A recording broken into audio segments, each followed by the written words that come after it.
Beneath the gilded splendor of ancient courts, behind the ceremonial splashes of gold and silk, a far darker reality unfolded.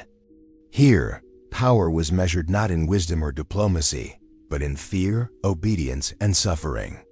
Emperors and monarchs wielded cruelty as both spectacle and instrument, their whims leaving scars that outlived their reigns. Tonight, we peel back the curtains of history to witness the hidden torment of those who served the elite, lives shaped by terror, betrayal, and the cold precision of absolute authority. Within the opulent palaces of the Byzantine Empire, power was both visible and invisible, a gilded cage from which few could escape. Marble floors gleamed under lantern light, and ceremonial halls displayed wealth beyond imagining. Yet the grandeur concealed a pervasive terror. Emperors and empresses ruled not only through law but through fear, and their inner courts were as dangerous as any battlefield. Servants, concubines, and officials understood that every smile, bow, or whispered word could carry life or death. Survival depended on perpetual vigilance and the ability to anticipate the sovereign's caprice before it became action. The palace operated on appearances. Courtiers were expected to embody loyalty, elegance, and obedience, presenting a flawless exterior while internally calculating survival strategies. One wrong glance, a delayed greeting, or a miscalculated gesture could invite exile, humiliation, or execution. Noble families' fates shifted overnight, destroyed by suspicion or the machinations of rivals.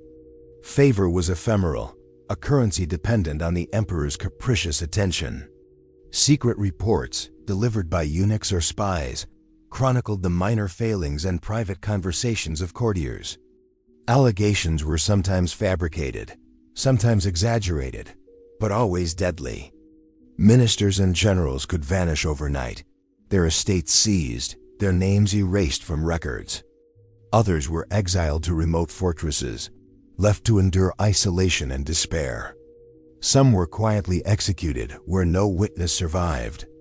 Concubines and servants occupied precarious positions. Their lives revolved around the desires of those in power, yet they also became instruments of espionage and rivalry. Subtle competition could be lethal, favors granted or withdrawn without warning, friendships weaponized, and silence often more valuable than speech. Many endured humiliation or private punishment to protect families or themselves, internalizing suffering as part of survival. Poison became both tool and symbol of authority. A meal shared in apparent intimacy could conceal death. A cup of wine offered in trust might carry oblivion. Even the most powerful courtiers approached the emperor with a mixture of reverence and terror. Trust itself was a dangerous luxury. Life in the palace was a careful performance. Every day required calculation, anticipating whims, concealing ambition, and measuring every gesture. Children were taught early to hide thoughts, control expressions, and master silence as a survival skill. Even love and family ties could be weaponized, making emotional attachment another form of risk. Servants, scribes, and guards became agents of observation, reporting the slightest deviation from expected behavior. Every whisper could imply conspiracy, every glance a prelude to treason. Beyond visible halls, hidden chambers amplified anxiety. Spaces once used for strategy became rooms of isolation, punishment, and fear. Victims lingered in darkness for weeks, their suffering meticulously orchestrated to leave an imprint on all who might learn of it. The mind itself became a battlefield where uncertainty, dread, and manipulation were as effective as any sword. By night, the palace appeared serene, yet authority and fear were inseparable. Loyalty was never genuine, it was a performance under constant threat. Within these gilded walls, the human spirit was tested daily, and the cost of disloyalty was measured not in coin or status, but in blood, isolation, and the ever-present shadow of annihilation. In the sprawling courts of Mughal India, the grandeur of marble palaces and the echo of ceremonial music masked a far more sinister reality. Punishment was not random, but ritualized, a carefully orchestrated performance of power designed to remind every subject that the emperor's will was law, absolute and unyielding. Courtiers, nobles, and even the most privileged women of the palace were acutely aware that a single gesture, a misplaced word, or a hesitant bow could result in humiliation or torment, executed with precise cruelty. Obedience was not merely expected. It was rehearsed, tested, and enforced with relentless discipline. Public displays of punishment were common and highly structured. Officials who faltered in their duties were paraded through the court, stripped of titles, adorned in shame, and sometimes subjected to lashes or beating in front of assembled audiences. The intent was never merely correction. It was demonstration, a lesson encoded in pain for all who watched. Historical chronicles describe ministers forced to kneel on scorching marble floors during midday ceremonies or have their fingernails removed one by one while the court observed in silent awe. The spectacle served both as warning and as proof of the emperor's divine authority, reinforcing a hierarchy maintained as much by fear as by rank or heritage. Yet it was in the private chambers of the palace that punishment reached its most insidious forms. Noble women, whose lives appeared cloistered in luxury, endured subtle cruelties designed to ensure absolute compliance. One emperor might demand isolation for weeks, forcing a woman to sit in darkness with only her thoughts and her fear as company. Another might use silent deprivation of food, water, or sleep, until obedience became instinct, until the body and mind were tethered entirely to the emperor's whims. The psychological torment of such routines often surpassed physical suffering, leaving scars invisible to the eye but indelible upon memory. Even minor breaches of etiquette were exploited as lessons in control. A courtesan who hesitated to perform a ritual dance perfectly could be publicly reprimanded or privately punished in ways never recorded in official annals. Servants became agents of discipline, delivering messages of compliance or executing minor tortures that reinforced the omnipresence of power. The palace itself was a theater where every corridor, chamber, and balcony reinforced hierarchy, fear, and the inevitability of surveillance. No movement went unnoticed. Every whisper carried risk. The Mughal emperor's ability to merge ritual, punishment, and performance cultivated a court steeped in anxiety. Success depended not only on skill but on the constant navigation of invisible boundaries, gestures, glances, and silences that could shift fate from favor to disaster. Nobles learned quickly that submission was survival and silence a currency. Yet even those who mastered these unspoken codes were never truly free. They carried the weight of dread into every encounter, every ceremony, every banquet, where smiles were masks and loyalty was tested daily. By night, the palace quieted, but the rituals of obedience endured in memory and expectation. Dreams of retribution haunted even the powerful. No chamber, no hallway, no shadow offered safety. Here, in Mughal India, authority was ritual, punishment was theater, and the human psyche became the field upon which power was exercised most efficiently and most cruelly. It was a lesson learned by all who lived within these walls. Obedience was life, disobedience death, and even the faintest tremor of defiance could summon the full force of imperial wrath. In the heart of Rome, beneath the marble arches of the imperial palaces, the emperors cultivated a cruelty both intimate and theatrical. While public spectacles entertained the masses, the private theaters of the Julio-Claudian line were reserved for indulgences that could never appear in public records. Here, gladiators, prisoners, and slaves became instruments of power, their suffering observed not merely as amusement, but as affirmation of the emperor's absolute authority. Historical letters and contemporary accounts reveal that these performances were carefully staged, each act of pain measured, timed, and catalogued to maximize fear, obedience, and political leverage. Claudius, Caligula, and Nero treated the human body as a medium for art and influence. Prisoners might be chained in elaborate patterns, forced to enact deadly contests that mimicked myth or history, while the emperor reclined in silence or whispered commentary. Every twitch of muscle, every faltering step, was a signal, proof that the emperor's will extended to the most vulnerable and that no corner of life remained untouched by his reach.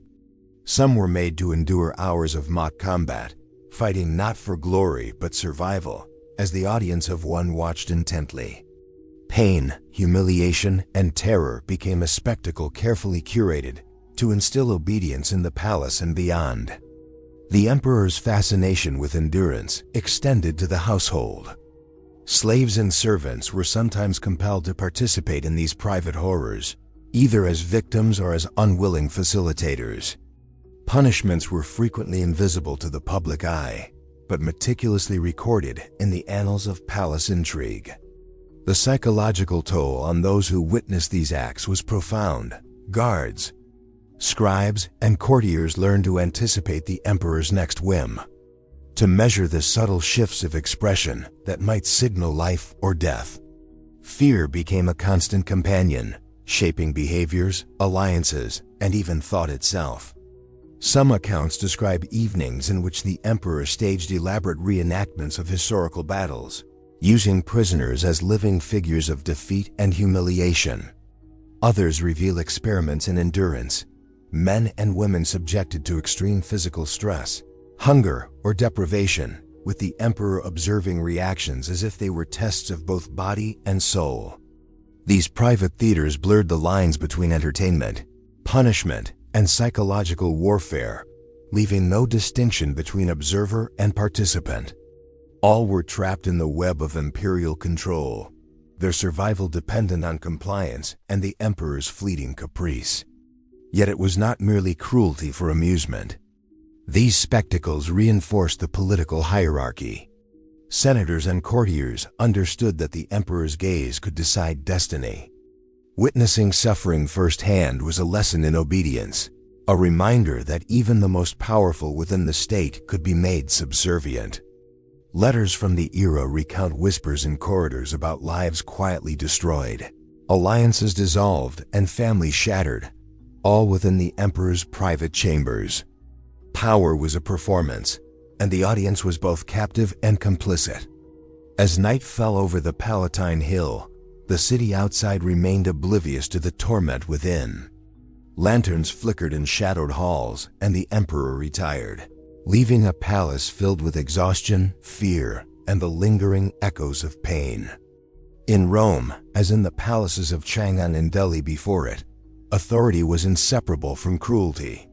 The private theaters of the emperors were both a tool and a warning that the wielding of absolute power demanded not only submission but witness, and that those who served the elite were ensnared in a web where survival was measured in seconds, and terror was the currency of the court. Within the opulent walls of the Topkapi Palace, the Ottoman harem was a world of silk, gold, and shadows. To the casual observer, it appeared a sanctuary of luxury and leisure, yet the reality was far more sinister. Hierarchies among the women were rigidly enforced. Favoritism was a weapon, and envy could be lethal. Young concubines and wives learned quickly that survival depended on cunning, silence, and the ability to navigate invisible currents of power, where a misplaced word or a fleeting expression could invite cruelty, isolation, or even death. The harem was not merely domestic. It was a microcosm of the empire's politics. Women vied for influence, whether to secure the sultan's favor or to advance their family's fortunes.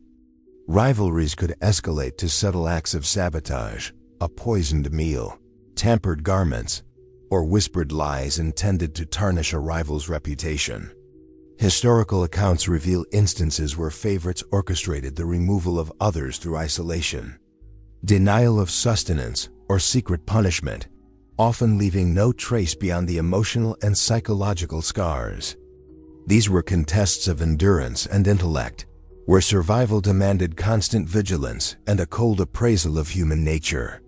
Physical punishment, though less publicly displayed than in earlier dynasties, was carefully calibrated to maintain control without attracting scrutiny. A concubine who displeased the sultan might be confined for weeks in darkness, deprived of food, or subjected to exhausting physical routines designed to humiliate and weaken.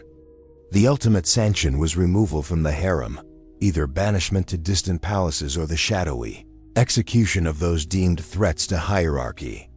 Silence was paramount. Even whispers of injustice could be fatal, and information was tightly guarded. The psychological toll of this system was profound. Women learned to conceal fear beneath polite smiles, to mask resentment with graciousness, and to suppress ambition that might provoke suspicion. Friendships were tentative and alliances fragile, each interaction a potential gamble. Letters and memoirs from the period hinted despair, depression, and the subtle erosion of identity under prolonged exposure to intrigue and covert cruelty. Those who endured often did so at the cost of their autonomy, their dignity, and in some cases, their very sense of self. Yet within the shadows of manipulation and fear, survival demanded ingenuity. Some learned to exploit the very rivalries that threatened them, crafting strategies of influence, persuasion, and calculated intimacy. Others relied on secrecy, hiding knowledge of conspiracies or forbidden alliances until opportunity presented itself. Every gesture was weighted with risk, every word examined for hidden meaning. In this delicate balancing act, life itself became a test of perception, instinct, and emotional resilience. The harem was also a reflection of the empire's broader dynamics. Just as the sultan wielded absolute authority over his subjects, women within the palace wielded power over one another through strategy, manipulation, and the careful application of fear. The lessons learned in these gilded corridors, survival, vigilance, and calculated cruelty echoed far beyond the palace walls. By the end of each day, the harem returned to a deceptive quiet, but beneath the surface, tension, rivalry, and suppressed terror continued to simmer. Here, power was invisible, pain was concealed, and the cost of miscalculation could not be measured solely in years, but in moments that decided life or death. In the courts of medieval Europe, power often descended into a private theater of psychological torment. Monarchs, nobles, and advisors cultivated an environment where obedience was measured not only by action, but by fear, anticipation, and the visible unraveling of the human mind. Isolation, threats, and subtle manipulations became tools of governance, ensuring that every courtier internalized the supremacy of authority. Madness, whether real or induced, became a currency in these palaces, a reflection of the monarch's control over body, mind, and soul. Rulers prized the visible breakdown of their subjects. A nervous glance, a tremor in speech, or hesitation in performing an expected task could provoke scrutiny, interrogation, and punishment. Psychological torment was meticulously applied. Courtiers could be confined to dimly lit chambers for weeks, deprived of sleep, or given conflicting orders to induce confusion and despair. Historical chronicles from the courts of England, France, and the Holy Roman Empire describe nobles sent to remote towers or dungeons, not for criminal acts, but for perceived disloyalty or the suspicion of dissent. Their suffering became both spectacle and warning, an instrument to instill obedience in others. Isolation was one of the most effective tools. A courtier could be cut off from all contact with family, allies, and even servants, forced to reckon with silence and solitude that slowly eroded reason and resilience. Letters and reports from the era speak of individuals driven to hallucinations or extreme anxiety, their minds shaped as effectively as their bodies were not by physical chains. The threat of indefinite confinement created a perpetual state of fear, each day a test of endurance, each hour a negotiation between instinct and subjugation. Manipulation extended to every facet of courtly life. Monarchs relied on spies, personal attendants, and confidants to monitor behavior, intercept communications, and report even minor infractions. Rumors were weaponized. Loyalties were constantly questioned, and alliances could dissolve overnight. The uncertainty itself became a form of control, leaving courtiers in a constant state of mental vigilance, unable to trust friends, advisors, or even their own perceptions. Survival required intelligence, calculation, and a willingness to sacrifice honesty for self-preservation. Even ceremonial functions were tinged with psychological cruelty. Banquets, tournaments, and audiences were staged not only to showcase wealth and authority, but to reinforce vulnerability. A misplaced word or gesture could trigger a public reprimand or a private torment that left no visible scar but permanently altered perception and behavior. The monarch's dominance was asserted not only through law or sword, but through the meticulous shaping of fear, expectation, and emotional fragility. This culture of mental coercion produced courtiers whose outward composure masked inner terror. Many chroniclers noted that the effects were cumulative: long-term exposure to threats, uncertainty, and orchestrated fear led to broken spirits, paranoia, and a profound mistrust that persisted even outside the palace walls. In these halls, the boundary between madness and obedience was blurred, and the human psyche became as fragile a tool as the sword or the whip. By the evening, the court would appear serene. Chandeliers glittered, musicians played, and nobles smiled in public. Yet beneath the veneer of civility, the shadow of mental anguish persisted. A reminder that power was not merely enforced by force, but by a sustained, intimate terror that shaped thought, behavior, and survival itself.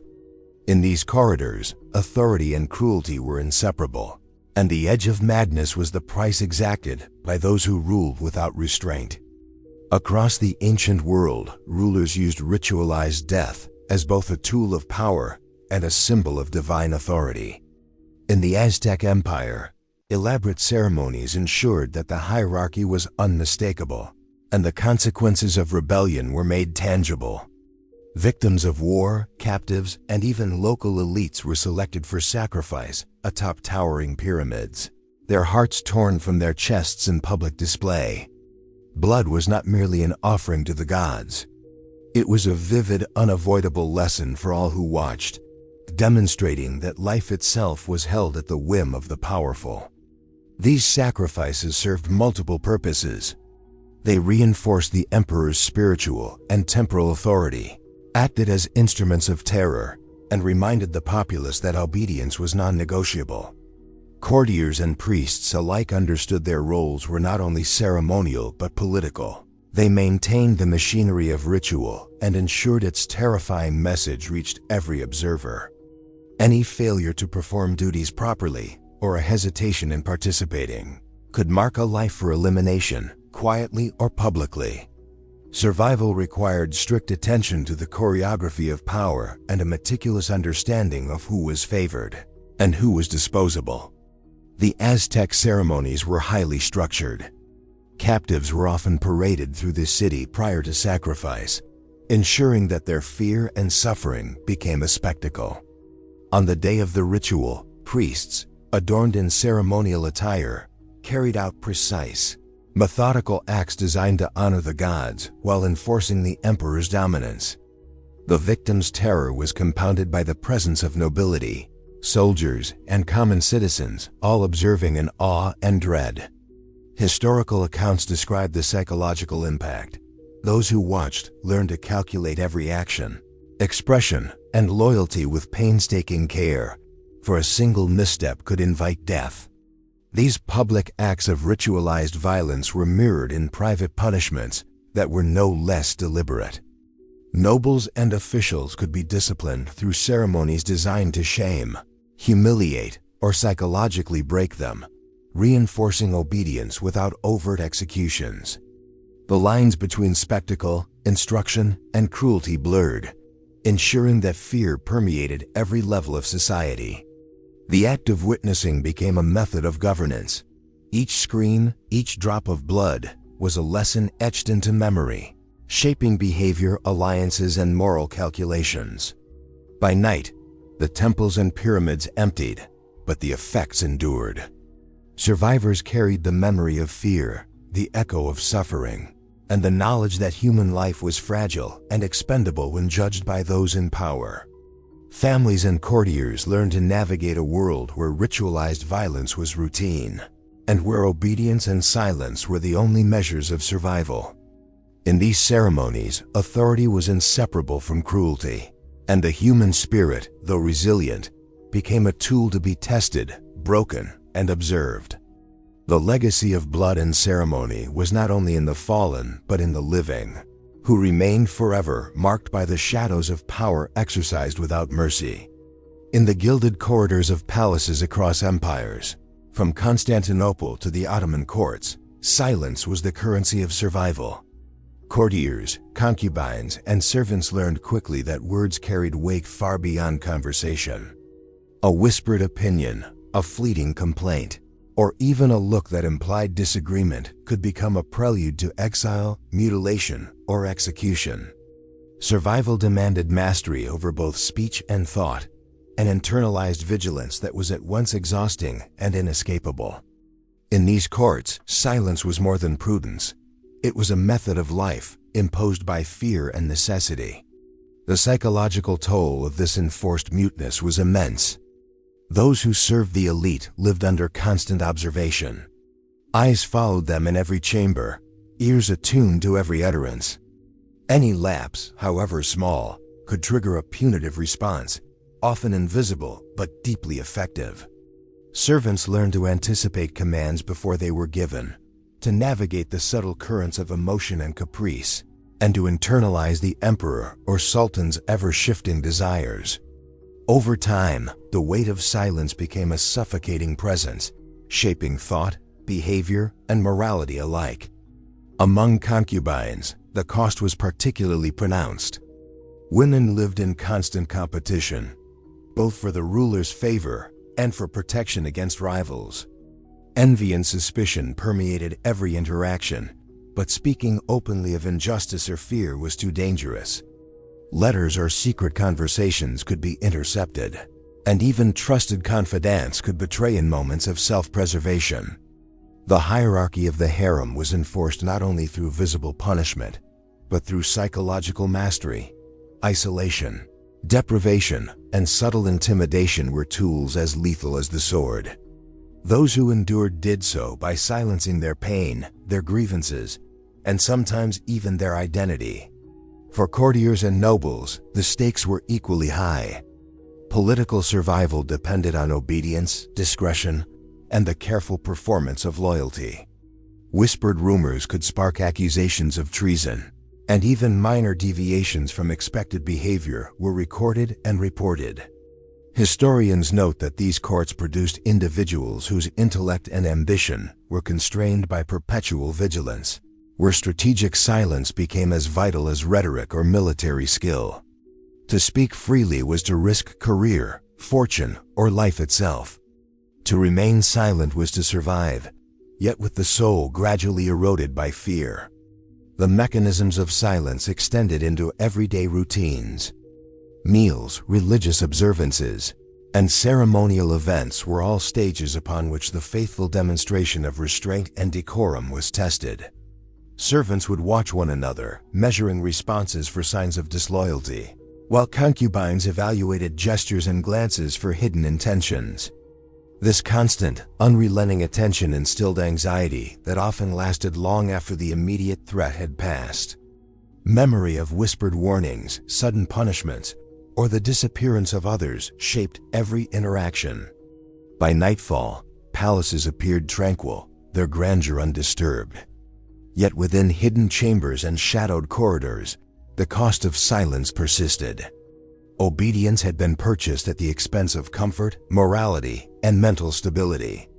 Those who survived carried invisible scars, mistrust, fear, and the knowledge that life within the walls of absolute power was a daily negotiation with terror. In these courts, silence was both shield and prison, a fragile instrument of survival wielded under the shadow of relentless authority.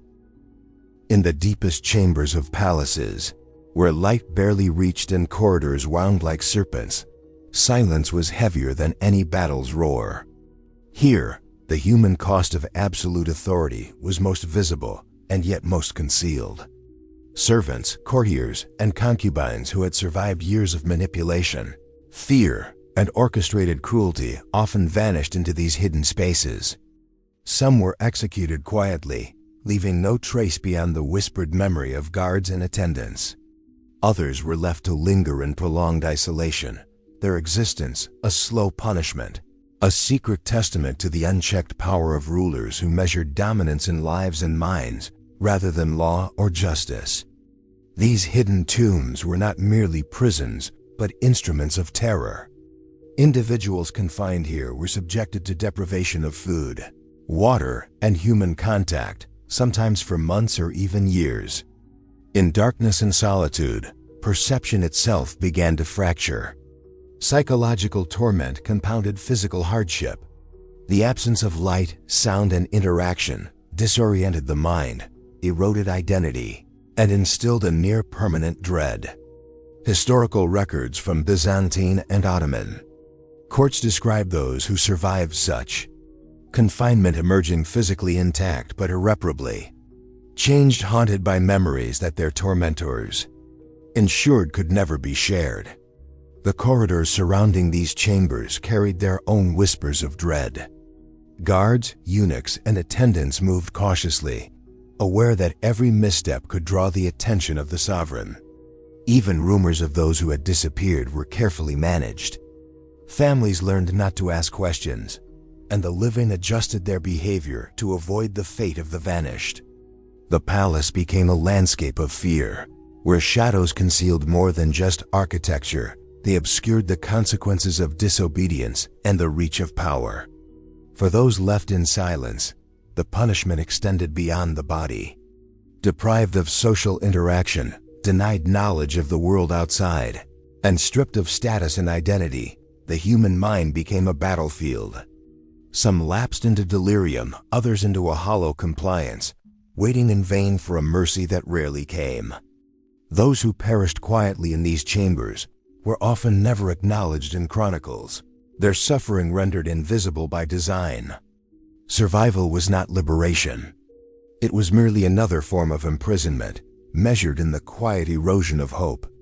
The silent tombs also served as a grim lesson for those still in favor. Courtiers observed the disappearances, internalizing fear as the ultimate tool of control. Political loyalty, obedience, and even basic human caution were shaped by the unspoken knowledge that any failure could result in a descent into shadowed isolation. The memory of the vanished acted as a deterrent, reinforcing the omnipotence of the sovereign without spectacle or declaration. As the last lanterns flickered and the palace fell into nocturnal stillness, the weight of unseen suffering remained. Those who ruled may have rested in grandeur, but their authority was maintained through meticulous cruelty, and the scars they inflicted reached far beyond the visible.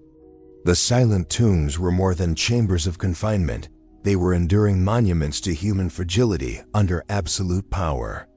In the end, history remembers the empires and the ceremonies, but the invisible suffering of those who served lives on as a haunting testament. The indulgence of the elite in cruelty carved wounds deeper than time, and the echoes of terror persisted long after the rulers themselves had vanished.